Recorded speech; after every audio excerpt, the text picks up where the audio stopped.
Hey everybody, it's Craig Vector here, and I'm here today with Josh Cito.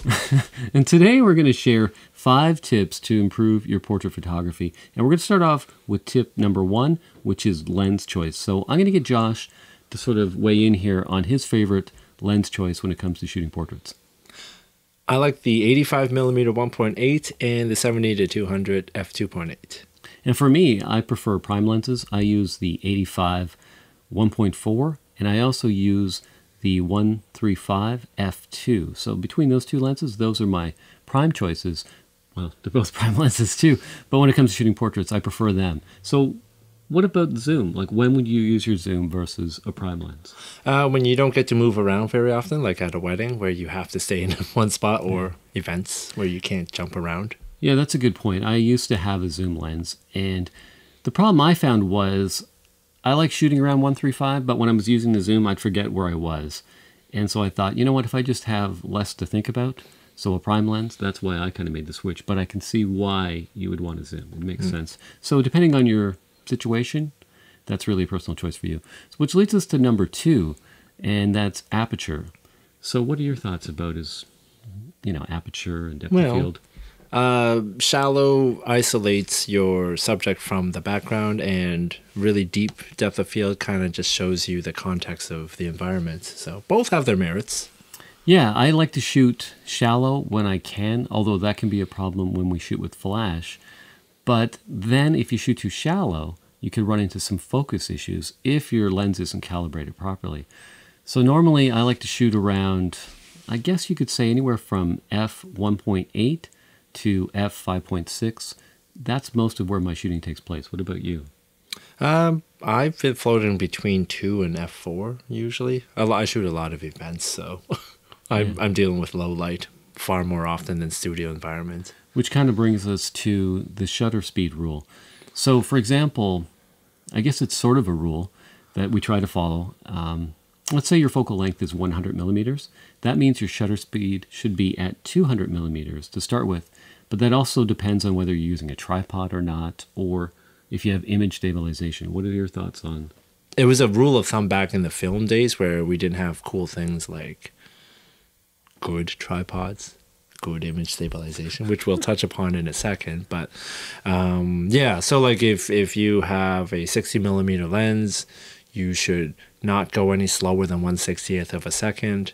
That's the shutter rule you're referring to, I presume. Yeah, well, I always, like, let's say I have an 85 mil. I try to times that by 2 and stay around that. So you do 2, okay. So 2 times the rule. So let's say I had a 135. I'd try to be at 260, although if I'm shooting with flash, I'm kind of capped around 250 at the most, sometimes 200. Or even 160 on some 160 cameras. on some cameras, depending. Sometimes the Canon doesn't work too well past 160 with flash. So I try to keep it as high as I can if I'm not using a tripod, which I'm usually not using a tripod just because I find it restrictive.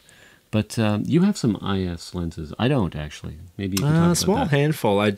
I mean, of course, every manufacturer brags about, oh, it's good up to 3 extra stops of, shutter speed. It's like, yeah, really? Not really. 2. Like whatever they claim, just take 1 stop away, just to play within the safe zone. So what is it, like, for example, if 100th of a second, 4 stops from there would be the rough equivalent of you can get away with getting a 100th of a second shot at, 80, 60, and then 50, and then 40. So roughly, according to most of these manufacturers, you can handhold a 1/40th of a second shot and get similar results to 100th of a second. I think that's a bit of a stretch, but if you feel like you're that good, breathing control helps.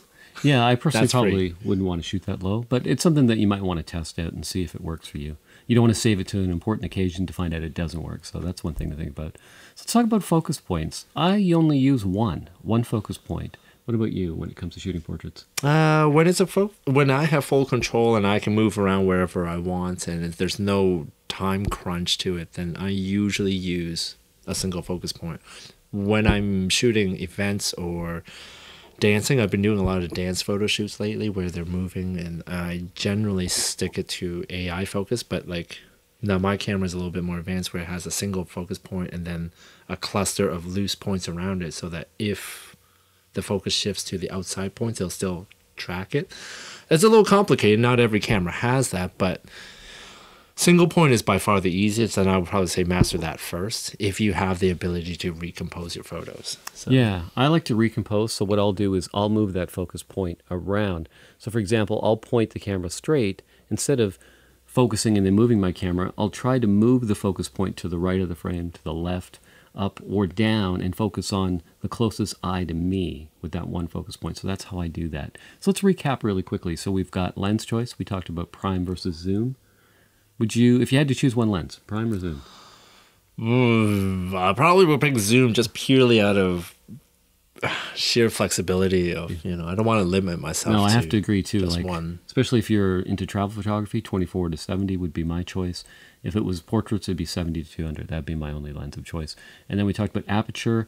I like to shoot between f1.8 and 5.6. What was yours again? It was around f2, f4. Okay, so I say f4 because that's pretty much what I'm using right now.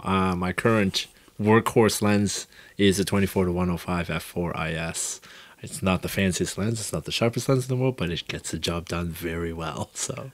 And then we talked about the shutter rule, which is 2 times whatever your focal length is. So if it's 100 mil, maybe shoot for 200 mil or 200 for your shutter speed. And then we talked about IS. I don't have any IS lenses, but Josh, he's a bit of a high roller, so come on. You can afford the IS lenses, but I was too cheap. I can't afford the baller prime lenses, that's why. And then focus points, I like to use one, and I like to move that around, and then you have a little different approach to that. Yeah. But. I mean, all of these are just approximate rules of thumb. I mean, as long as you know the rules, you can break them afterwards, but you should at least know the base rule first as to why we do them, and then... Yeah, they're good starting points, I think. I think if you start with those thoughts in mind, and then I think it's really just go out there and practice and see what works for you, and I think that's really going to help you to take your photography to the next level. Any closing thoughts, Josh? No, stay tuned. We're probably going to delve into these topics a little more in depth. If you have any questions, post your questions. We'd love to hear from you. Yeah, this will be a part 1 of maybe a 4-part series with Josh. It's going to be Talking with Josh. We'll call it that. But make sure that you subscribe while you're here. Just click on the subscribe link. Also, drop by shutterslam.com. There's a podcast link there. There's some articles. And check out shutterslam.com. And what else should they do besides subscribing? Subscribing? Get out there. Shoot. Use these tips. Click the like button and give us a thumbs up. Yes, before you that go. too. All right, so leave a comment below, and we'll see you in the next video.